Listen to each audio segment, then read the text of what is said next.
warahmatullahi wabarakatuh. Halo pemirsa sahabat Healthies, dimanapun Anda berada, bertemu lagi di podcast IPTD Puskesmas Singkil Utara dalam acara Bibir Lensa, bincang-bincang lingkup kesehatan. Bersama saya, Nurse Yanda Julianti, selama kurang lebih 1 jam ke depan akan menemani sahabat Healthies. Untuk itu, ikuti terus live streaming kami ya. Jangan lupa share, like, dan komen, karena nantinya akan ada info-info kesehatan yang menarik dan tentunya penting untuk sahabat Healthies bertanya. Sahabat Healthies, di sini saya sudah bersama, yaitu tidak asing lagi di Puskesmas Singkil Utara ini, yaitu Ibu Dr. Desi Ratnasari. Assalamualaikum Bu Dokter. Bagaimana nih Bu Dokter kabarnya setelah pasca banjir yang baru saja melanda terutama juga kabupaten kita ya Bu? Apa kabarnya nih Bu?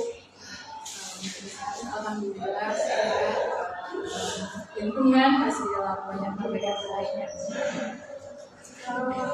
Kondisi di Kabupaten Singkil sendiri Bu, dalam suasana banjir ini kita tidak ada ini ya Bu ya, kasus yang maksudnya meninggal karena banjir itu ada yang Kalau banjir kemarin ada satu di wilayah Singkil Utara, itu warga memang dari luar tapi masuk ke dalam binaan di Singkil ini, tepatnya di hutan ada satu. Memang sangat memprihatinkan sekali ya Bu Desi ya, sebagaimana kita tahu bersama-sama, tentunya bukan kita saja ya Bu yang merasakan bencana tadi. Akan membawakan judul podcast kita yaitu tentang kegawat daruratan drowning. Untuk kegawat daruratan drowning Bu, yang saya tangkap sekilas, kalau berbicara drowning, tenggelam ya Bu ya, tenggelam. Tapi pengertian secara medis gimana Bu? Kegawat daruratan tentang tenggelam itu. Silakan Bu Dokter. Baik, untuk drowning atau tenggelam itu sendiri di dalam kegawat daruratan kita yang dalam kegawat daruratan khususnya itu ada satu kondisi di mana tubuh itu kekurangan atau adanya hipoksia, kekurangan oksigen, di mana nanti oksigen ini dalam tubuh kan berubah bersama ya. Jadi pada saat oksigen itu kalau tenggelam, berarti mengenai bagian paru, sekilas ya, bagian otak, jadi itu kenapa termasuk ke dalam kegawatan, karena kita butuh cepat, geraknya cepat, tindakannya juga harus cepat, karena tiap menit berharga. 1 menit saja tidak mendapatkan suplai oksigen, maka organ-organ yang lain juga akan terimbas. Ada gangguan seperti pernapasan, ada gangguan ritme jantung, dan juga nanti kelainan-kelainan saraf, karena fungsi oksigen ini kan ke seluruh tubuh. Kalau kita kekurangan, otomatis yang dipenuhi bagian vital di bagian apabila itu kurang, otomatis bekerja dari seluruh organ juga tidak optimal, tidak. Baik Bu. Misalnya Bu, berarti tadi Bu sudah mengatakan ya tentang tenggelam ya. Salah satunya yaitu kekurangan oksigen Bu tadi disebutkan, atau hipoksia ya, kekurangan oksigen di dalam tubuh. Salah satunya. Jadi kalau misalnya Bu, kalau kedinginan terlalu lama itu juga Bu, apakah bisa juga menyebabkan karena tenggelam itu maksudnya bisa berhenti napas? Ya, itu salah satu dari akibat dari tenggelam. Jadi ada namanya hipotermia, di mana nanti suhu tubuhnya turun. Bisa golongkan nanti termasuk ke dalam yang ringan, yang sedang, dan yang berat. Hipotermia itu kedinginan itu dia kita ukur dengan menggunakan suhu. Suhunya itu boleh aksila, boleh anus. Itu kita ukur 34. Di atas 34 itu kita kategorikan ke yang ringan. Jadi si seseorang itu butuh hanya menghangat atau berselimut. Kemudian apabila dia 30 sampai 34 itu termasuk sedang. Jadi kalau sedang ini nanti ada tindakannya khusus. Kalau untuk di puskesmas tidak puskesmas kita hanya bisa berikan penghangat, ruangan penghangat seperti itu, baju-baju untuk penghangat. Setelah itu lakukan perujukan. Kalau di dalam hipotermia berat itu memang tindakan khusus yang mana nanti tindakannya memasang harus segala macam itu di rumah sakit. Itu perawatan intensif, tidak boleh dirawat di ruang biasa, harus ke ruang yang ICU. Jadi Bu, misalnya nih, tadi Bu sudah mengatakan berarti ada kekurangan oksigen di dalam tubuh, kemudian bercerita penurunan suhu. Misalnya Bu, kalau kita sedang di lokasi ya menemukan dengan kasus atau melihat orang yang sedang tenggelam. Jadi yang mana nih Bu kita utamakan dulu? Apakah menolong untuk rasa kedinginan atau untuk pernapasan ini? Seperti langkah-langkah untuk penyelamatan yang pasti kita pastikan dulu diri kita selamat. Misal langkah dari banjir, pastikan dulu kita selamat. Kita ukur kemampuan kita, sanggupkah kita menolong? Jika tidak, kita minta bantuan. Jadi kalau sanggup, apa yang ada kita boleh menolong. Seperti itu. Jadi kalau untuk menolong apa yang ditolong, yang pasti kalau tenggelam dia kekurangan oksigen. Jadi memang kita sanggup untuk mengangkat ada pertolongan, kita bawa pasien itu atau seseorang ke darat, pasti terperiksa dulu. Harus terperiksa ada tidak bernafas, sadar atau tidak. Semua tindakan-tindakan itu nantinya kita hitung dari berapa GCS-nya berapa kalau bahasa medisnya. Kemudian laju pernapasan, teraba atau tidak nadi, itu juga kita lakukan pemeriksaan. Setelah kita dapatkan hasil itu kalau orang medis ya, setelah kita versi medis seperti itu, aman kita minta bantuan, telepon orang-orang yang kita kenal atau orang-orang berdarurat yang bisa kita hubungi. Kemudian kita berikan pertolongan, harus kita cek dan kita cek jangan sendiri. Kalau bisa ada teman yang juga kita panggil. Pada saat panggil itu kalau bisa waktunya jangan terlalu lama karena waktu sangat berharga. Pada saat kita menolong pasien kita lakukan pemeriksaan nadi atau arteri karotis seperti leher itu tidak teraba, nafas juga tidak ada. Itu tindakan kalau yang medis dilakukan RCP, rehabilitasi jantung paru, tujuannya untuk memberi tekanan pada jantung supaya dia memompa dan seluruh oksigen bisa beredar lagi karena oksigen kan dibawa oleh darah, jadi seluruh tercukupi seperti itu. Tetap kita berikan pernapasan juga. Selain kita memposisikan pasien ya, kalau untuk masalah dinginnya itu ada tindakan yang untuk hipotermia itu kan tindakan segera setelah melakukan RCP itu untuk pertama pertolongan orang dengan pneumonia. Kalau kita masyarakat biasa kita lihat dulu ini pasien di dalam keadaan tenggelam. Kalau memang tidak ada siapapun kita mampu menolong kita lakukan pertolongan. Tapi saran saya kalau tidak ada yang melihat sebaiknya kita langsung panggil bantuan karena kita tidak tahu kenapa dia bisa tenggelam. Kalau misal kena banjir, oke, kita manusiaan. Tapi kalau dia ada, karena penyebab dari tenggelam ini kan banyak. Salah satunya ada bunuh diri atau dibunuh. Bisa jadi kita yang sebagai saksi karena tidak ada yang melihat kita melakukan pertolongan seakan-akan kita yang melakukan aksi pembunuhan. Karena semua tindakan kita yang kita ketahui, yang tidak kita ketahui pun ini salah atau benar tetap kalau memang itu salah kita tahu itu tetap salah. Walaupun kita tidak tahu dalam keadaan saya sebenarnya mau menolong, tapi kan pertolongan yang kita ini kan belum tentu itu sesuai dengan standar, tidak ada saksi juga dalam keadaan yang bagaimana itu semua harus dipertimbangkan. Sebaiknya harus memanggil orang yang paham. Karena kalaupun kita sudah ada saksi, penempatan pasien juga tidak ada sembarangan. Kita khawatir ada cedera dari kemudian nanti apakah kita akan bercanda mengangkat ataupun mengevakuasi itu salah, itu juga tidak. Jadi tenggelam ini kita mau menolong, tapi kalau bisa jangan kita yang menjadi korban selanjutnya, jangan ada resiko-resiko yang lain seperti itu. Ya, baik Bu Dokter. Tadi yang Ibu sampaikan ya sangat menarik sekali memang cerita dalam kasus tenggelam ini, karena tenggelam yang kita tahu mungkin kalau kita lihat atau kita dengar sekilas ya, tenggelam itu berarti orang yang di dalam air atau hanyut saja ya. Tapi sebagaimana yang disampaikan oleh Ibu Dokter kita tadi ya, banyak beberapa kasus yang di dalam air itu menyebabkan tenggelam ya, seperti entah mungkin dia sudah memang henti nafas dulu atau memang dia sudah tidak ada lagi nyawa baru di dalam air ya Bu ya, kita tidak tahu. Beberapa orang tenggelam karena bencana banjir seperti kita itu Banjir terbawa arus ya Bu ya.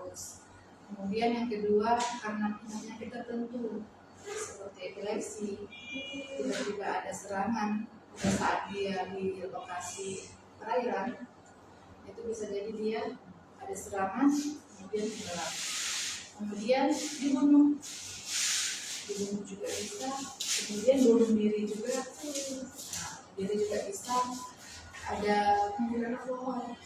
Jadi misalnya dalam keadaan mabuk, dia juga nggak sadar bisa tenggelam. Anak, nah pada kasus tenggelam menurut data WHO itu usia 1 sampai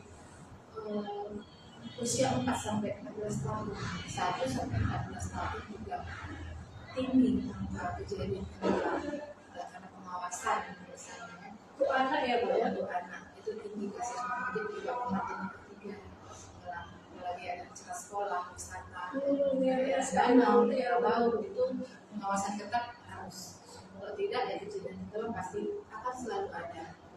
Pada saat tenggelam kan seseorang panik, berusaha jadi masuk pernapasan juga nggak bisa, panik, kemudian memperketat keadaan dia.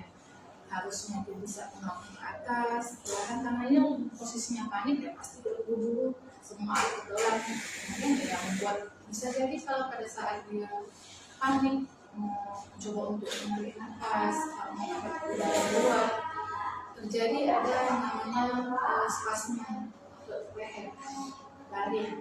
Jadi spasme itu pun bisa terjadi penutupan, sehingga oksigen juga mendapat. Bisa jadi dia meninggal karena spasme tidak masuk udara, bukan karena cairannya masuk. Nah, jadi nanti tenggelam itu dibagi jadi dua, ada dry, ada yang wet. Jadi yang dry itu seperti yang dikatakan, adanya dia kering. Kalau kita periksa parunya itu kering, ada masuk air, agak sedikit, jadi kering, kesannya kering. Itu biasanya karena spasme dari lehernya. Atau laringnya spasme gitu bahasanya. Kalau yang wet ya otomatis ada cairan yang masuk, biasanya panik pertama kan menjadi keluar di mana-mana sampai semuanya tidak mengembangkan sempurna. Baik Dokter.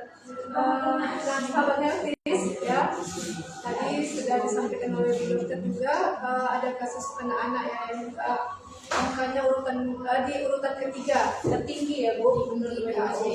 Nah jadi Bu Dokter, saya pernah pengalaman waktu itu anak-anak ini apakah sama nih Bu penanganannya dengan orang dewasa? Tapi yang saya lihat di lapangan waktu itu mungkin saya lihat ya orang ini bukan punya kasusnya pengalaman juga. Kalau anak-anak begitu dia keluar dari air, karena mungkin dia anak tadi Bu, dia langsung membalikkan posisi anak-anak itu, jadi dia sudah dibalikkan kepalanya ke bawah gitu Bu. Mungkin kalau orang dewasa mungkin agak berat, mungkin anak-anak Bu, jadi dibalikkan kepala supaya keluar air mungkin gitu. Itu gimana nih menurut dia? Kalau kita memahami prinsipnya, itu kita harusnya cek kesadarannya dulu. Pasiennya sadar atau tidak. Kalau pasien tidak sadar, kita balik-balikan. Dan kalau dia tidak sadar, juga nggak kita balik-balikan. Jadi menurut saya itu keliru. Menurut saya juga ya ilmunya mengatakan tidak seperti itu. Langkah-langkahnya ada beberapa langkah. Jadi posisi apa sih? Ada juga memang kalau dia sadar pada posisinya dan keadaan lurus, supaya kalau terjadi di jantung kita mudah untuk melakukan tindakan. Jadi tindakan penyelamatan kalau untuk tenggelamkan RJP, untuk RJP tindakan-tindakan yang seperti mengendalikan yang seperti itu malah akan menghambat dari kerja organ-organ dalam tubuh kita. Jadi sebaiknya kalau memang dia dalam keadaan sadar, kita berikan pertolongan, kita cek keseluruhan. Nanti kalau memang bisa segera kita evakuasi ke tempat fasilitas kesehatan terdekat atau untuk orang-orang yang memang datang masalah kesehatan. Kemudian kalau misalkan dia dalam keadaan tidak sadar atau tidak sadar, tetap kita lakukan RJP pertolongan pertama sambil menunggu bantuan datang. Itu pun kalau kita paham terpengerti ya prinsip ya. dari RJP, yang satu kan gara-gara RJP itu kan macam kemudian untuk cairan. Kalau cairan biasanya kalau di lapangan kita lakukan mengiringkan. Mengiringkan sama badannya sekali. Jadi diusahakan leher dan badan pada satu garis lurus. Dia tetap butuh bantuan. Satu orang yang kepala, jadi kita baru untuk membalikkan badannya. Tidak bisa kepalanya aja bisa. Jadi gerakan dari kita bisa patah, cedera leher, cedera cervical bisa mati. Berarti memang kalau di lapangan ini harus orang yang ahli atau sudah pernah mengikuti pelatihan ya Bu? Iya, karena kan namanya mungkin panik tadi ya Bu. Jadi apa bagaimana harus melakukan cairan gitu Bu. Pada saat RJP juga biasanya itu kalau memang di cairan akan keluar. Kita lihat makanan akan keluar atau cairan keluar, kita cukup mengiringkan kemudian memposisikan tentang RJP ini sendiri Bu, maksudnya anak-anak sama dewasa apakah sama? Jadi bercerita RJP ya sahabat artis, tadi Bu Dokter mengatakan bahwa untuk pompa jantung ya dinamakan RJP. Nah, jadi kita tanyakan nih ke Bu Dokternya, apakah sama pompa jantungnya anak-anak dengan orang dewasa?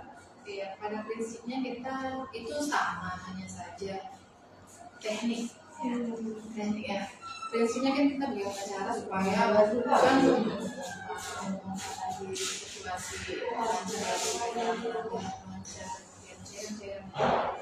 kemudian keluar. Prinsipnya seperti itu, tapi tekniknya jadi beda. Kalau anak kita biasanya menggunakan jari untuk menekan bagian tetap sebagian sternum bawah tulang. Pada dalam dewasa itu jadi tenaga supaya lebih kuat lagi, lebih paten lagi, dan pada saat kita melakukan RJP itu tekniknya saja sedikit berbeda, tapi prinsipnya sama. Berarti pemompa ini Bu sampai ada respon atau sampai bantuan datang itu? Pada saat kita lakukan pengecekan dari kaloris itu tidak teraba. Pasien kita lakukan RJP, siklusnya 30 kali tekanan, dan kita berikan nafas 2 kali dengan durasi yang harusnya sama. Itu kan pakai komando ya, nafas. Seharusnya sebelum RJP kan udah panggil bantuan ini. Kita melakukan RJP itu sampai bantuan datang. Tapi pada saat kita lelah, kita tidak boleh memaksakan. Jadi jangan nanti kita menolong orang, kita sendiri nanti yang kurang oksigen, kelelahan, segala macam. Jadi prinsipnya itu, kalau kita menolong, kita dulu yang harus selamat, baru menolong orang lain. Jangan sendiri menolong, ujung-ujungnya nanti kita yang bukan kecapean atau lelah segala macam, kita harus selamatkan orang lain lagi seperti itu. Kalau untuk RJP pada saat kasus tadi itu sama sekali kita lakukan, tetap kompresi 30 kali pernapasan 2 kali. Baik, sudah ada pertanyaan? Mohon izin Bu Dokter, sepertinya sudah ada yang bergabung. Sahabat artis di luar sana, ya sahabat artis yang sudah bergabung, kami ucapkan terima kasih. Pertanyaannya yaitu, kalau kita lagi berenang, melihat ada yang tenggelam, apa sih yang kita lakukan, Bu Dokter? Yang pertama, kita seperti yang kita bahas tadi, kita pastikan dulu kita dalam keadaan selamat. Jangan jadi pahlawan ya. Jadi pahlawan sedangkan kita sendiri tidak selamat. Oke. Kalau kita memang sudah bisa mengukur kemampuan kita, bagaimana kita punya alat, misalkan kita punya ban atau punya kibar yang bisa ini menampung, kita bisa memberikan bantuan seperti itu. Kemudian kalau misalkan juga tidak bisa, tapi kita mampu, kita bisa tarik arahnya dari kita menarik dengan posisi jadi seperti dari belakang dari kita rangkul di bagian leher seperti itu, tetap kita berenang. Asalkan jangan keadaan kita menyelamatkan juga nanti kasih minum pun kita harus tarik. Nah itu nanti kita memperparah juga dalam keadaan menolong orang tenggelam yang pasti. Kita juga harus siap, kita punya kekuatan. Kalau kita berenangnya ala kadarnya sebaiknya jangan, karena orang panik biasanya dia akan berusaha bagaimana supaya dia yang naik, nanti yang nolong malah tenggelam. Biasanya seperti itu udah kebiasaan orang yang tenggelam, dia panik. Sebenarnya si kawan mau menolong, malah nanti si kawan yang didorong ke bawah agar dinaik, ujung-ujungnya dua-duanya tenggelam. Karena sering juga kita dengar memang seperti itu di berita ya, orang kawannya ternyata ikut jaga ke bawah arus dia. Pertama karena panik, yang kedua dia tidak mampu sebenarnya. Dengan jiwa kemanusiaannya tinggi, tapi ya setelah ke sini mudah-mudahan kawan-kawan semua menjadi hal-hal seperti tenggelam tenggelam kita ada di situ ya, kita perlu sanggup nggak? Kalau tidak sanggup sebenarnya langsung minta pertolongan. Apa yang ada, misalnya kita dapatkan kayak lampu, bisa kita berikan bantuan. Untuk misalkan kita bisa kram juga ya, karena dia pandai berenang ya. Iya, kalau dia terjadi berat segala macam ya otomatis dia tidak seimbang, kemudian dia panik karena kepanikannya ini sendiri lah. Terus sahabat artis, jadi yang tenggelam itu kan orang tidak pandai berenang saja. Kita yang pandai berenang pun bisa mengakibatkan tenggelam, salah satunya karena cedera dengan kaki keram ya Bu. Keram atau serangan ya, mungkin dia tidak mengetahui sebelumnya dia ada riwayat serangan jantung tiba-tiba.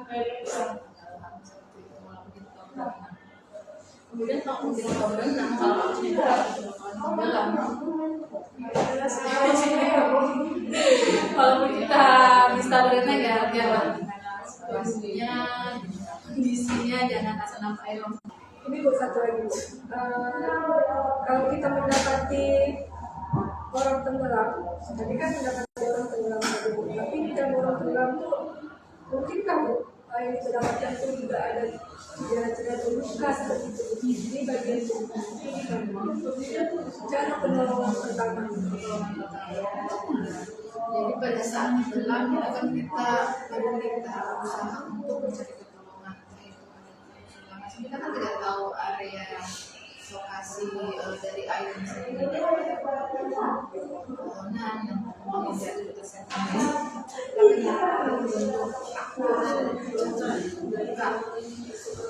Prinsip pertama tetap kita pernapasan, seperti tetap sirkulasi, tetap airway, breathing, sirkulasi itu tetap ABC. Tapi kalau itu sudah terutama, misalkan pada saat dia pingsan dan JP, biasanya harusnya sudah kembali lagi bisa mendapat spontan. Nah, tindakan selanjutnya tapi itu tindakannya udah dari paskes seharusnya, bukan berada di situ. Jadi kita kalau tenggelam, kita atasi dulu masalah airway breathing circulation. Jika aman, pasien segera kita rujuk.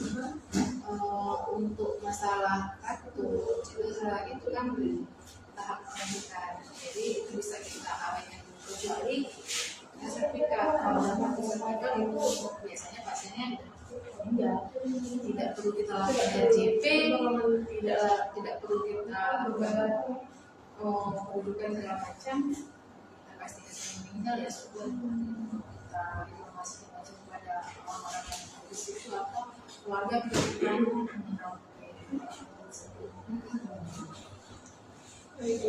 Nah, ada lagi nih Bu Dokter, saat tenggelam ini ya, nah ini yang sering di lapangan juga sih Bu. Nah, jadi begitu mungkin dia tenggelamnya tidak terlalu lama ya, jadi cepat kalau tadi begitu sadar langsung dikasih makan atau minum, nah gitu Bu. Pasien dengan keadaan tenggelam biasanya itu kita akan sadar apa sadarnya itu pas kita lakukan itu harus dilakukan ya. Kalau pasiennya masih sadar ya kita pastikan semuanya berjalan dengan baik, tetap kita lakukan karena sesuatu yang masuk ke dalam mulut itu nggak tahu nanti bagaimana, itu harus pemeriksaan lebih lanjut ya. Jadi sebaiknya kita tidak memberikan makan atau minum, apalagi pada pasien yang sudah kita lakukan RJP itu biasanya perawatannya intensif.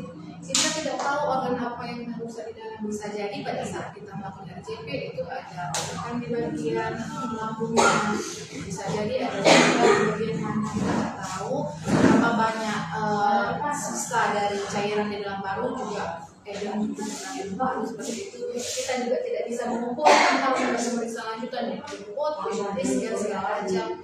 Mungkin semua biasanya kalau yang itu untuk makan, untuk minum itu biasanya dari telur.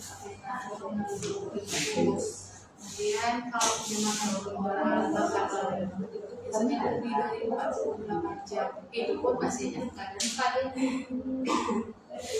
Kalau ada pemeriksaan oleh spesialis di rumah sakit, tapi kan itu mereka yang akan memberikan makan, berapa lama kita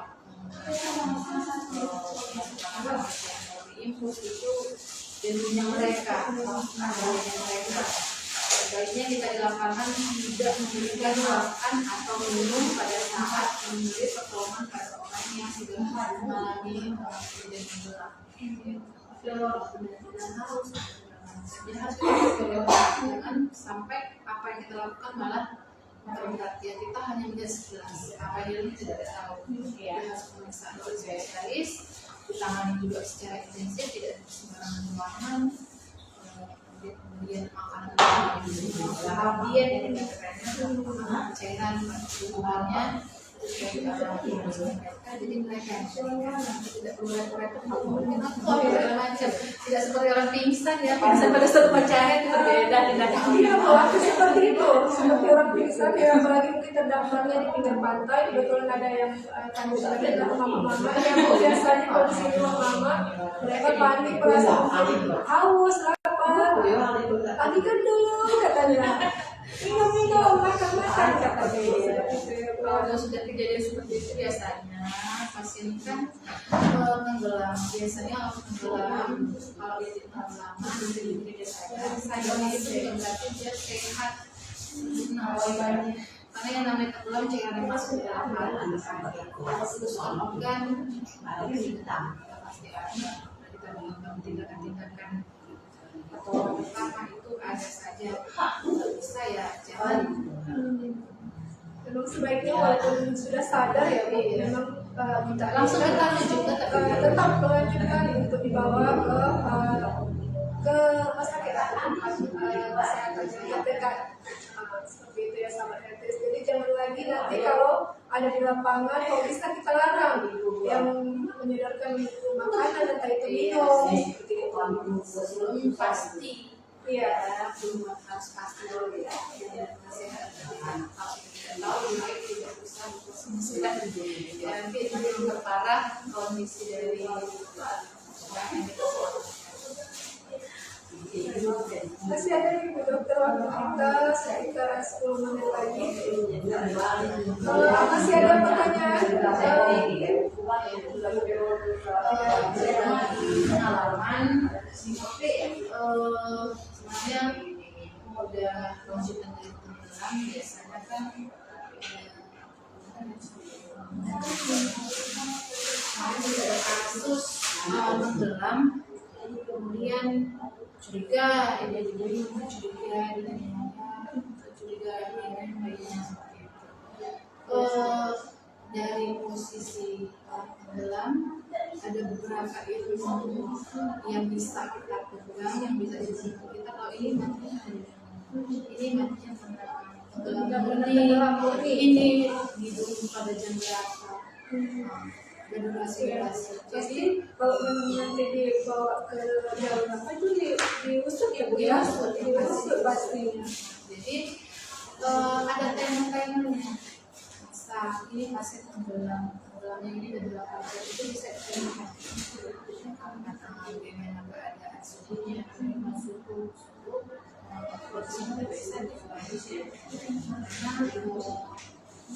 Kenapa dengan suhu panas Bu? Lebih pasti. Kemudian penurunan suhu itu berpengaruh berapa jam biasanya. Kemudian kekakuan yang bisa kaku hanya bagi paha atau bagi bagian segi-segi kecil itu juga ada tema-tema waktunya. Jadi kita ketemu tenggelam terus jangan cepat pengaruh dan asumsi berita-berita seperti ini nanti di masyarakat jadi keluarga pun jadi tidak tenang. Kalau tidak tahu lebih baik diam. Kemudian biarkan sampai pada orang yang memang mengerti ini kartunya beberapa jam, ini loh mayatnya karena ada kondisi tenggelam itu khas, baik itu bagian-bagian keriput atau bagian kapan keriputnya itu juga khas dan berapa jam itu udah kelihatan. Kemudian cairan apa misalnya keluar, misalnya busa keluar itu berapa jam itu ada. Makanan keluar, nasi atau apa kue yang makan itu kalau kita ingat masalah suku atau masalah bahasa ini kebiasaannya misalkan makan berapa jam bisa keluar makanan itu kita bisa prediksi kayak main berapa lama. Kalau pada saat RJT keluar cairan kemudian ada makanan itu angka pastinya itu kapan itu udah ada. Bisa kita katakan kalau misalnya makanan itu 4 jam berarti dia kurang dari itu karena makanannya masih bentuk nasi belum diolah. Jadi ada yang curiga biasa kasus tenggelam, oh dia dibunuh kayak seperti kasus kemarin. Ini kasusnya di hutan, jadi kasusnya tahanan.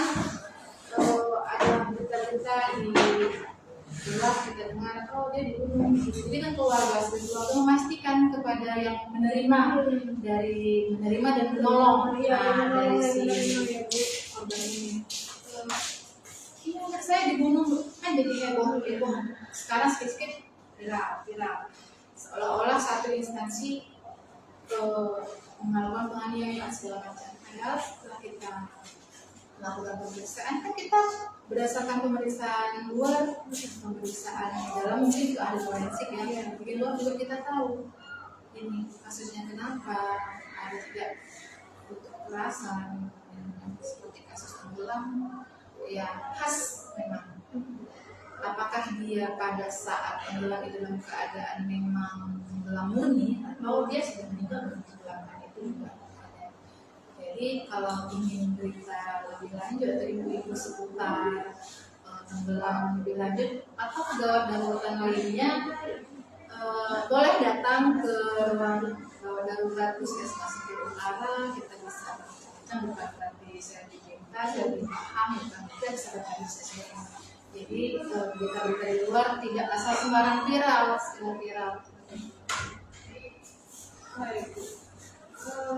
Jadi Bu, setelah Ibu cerita pengalaman, saya juga bertanya nih, pengalaman Ibu sendiri juga. Ibu sudah menjadi dokter sampai saat sekarang ini sudah berapa kali Bu kira-kira Ibu menemukan pasien yang dengan kasus tenggelam? Karena kebetulan Ibu kita yang dirawat dalam tenggelam. Kalau untuk di Singa Utara 1 kali, sebelumnya saya internship juga mahasiswa dalam, tentunya di House ya di dalam.